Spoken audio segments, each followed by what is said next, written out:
So, George Parr, you've been church secretary for over 40 years now. Good Lord, have I?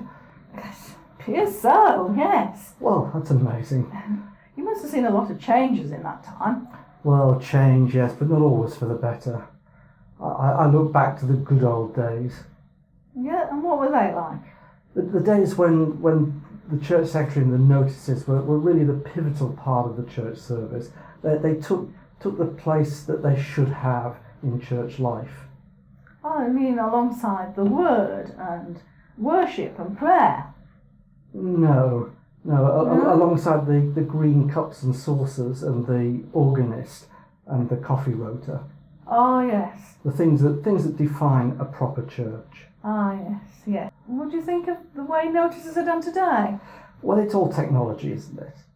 And the person's gone. The status of the notices has just been reduced. It's all Facebook and Twitter and Instagram, and I've no idea what any of those means. But the central place has just been lost, and I think it's a sign of the times. How would you like to see it done? Well, I remember the good old days, as we like to call them, when the church secretary would stand up after the second hymn, when everybody else had seated in their normal pews, and he would stand up and carry the book forward. Oh, you mean the Bible? No, the church diary. Oh, the church diary. Yes. He would take this forward and he would approach the lectern with due reverence and turn to the appropriate page in the diary. Not that it mattered, of course, because this week's notices were the same as last week's notices, and they were the same as next week's notices. We tended to write the year's notices at one time to save time.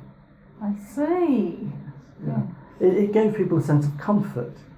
Ah, yes. People like to be comforted. They do like to be comforted. They like to know that things are going to be the same. They like to know where they are. Indeed they do. Yes. So he would approach the lectern and open the diary and would begin to a hushed silence. There might be a child who coughed, but he'd be dealt with by one of the deacons, and due reverence was shown.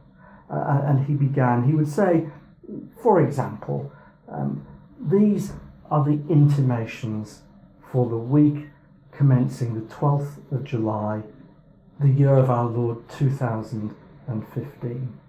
That's a good beginning. I think so. I think so. It gives the right gravitas to what follows.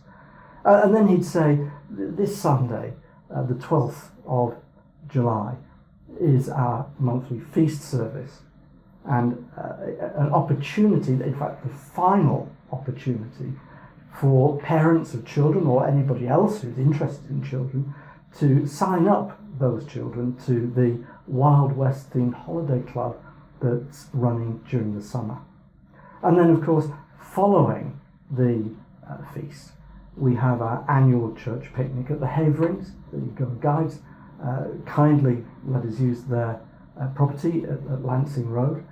And at that, provided you have taken note of the notices, of course, and brought some money with you, you can buy many different types of barbecued food at said picnic. And if you don't bring any money? You will go hungry. Could you bring your own food? Well, you could, obviously. You could bring your own food if you wanted to do that, yes. And then have a picnic, it being the church picnic. Indeed. Yes. And you can see that the way the excitement of the notices builds to a crescendo in this kind of way. Yes, I can see how people will be really on the edge of their seats at this. Well, indeed. In fact, many people have fallen off their seats, possibly through falling asleep, but I'd like to think because of the excitement. Yes. And of course, the notices are building to this climax. The climax of the announcement of how much the offering was last week. People used to, I have to confess, used to gamble on this. Would it be higher this week than last week?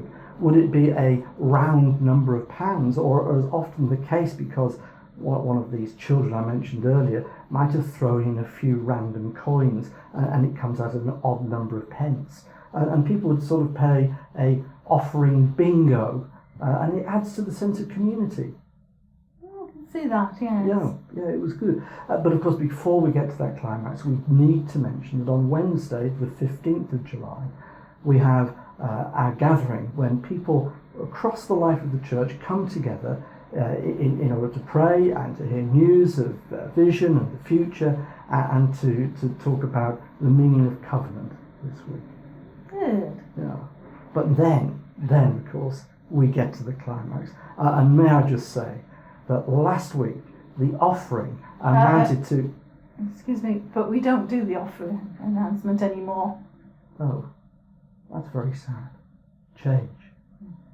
So, those are the intimations for this week. Thank you.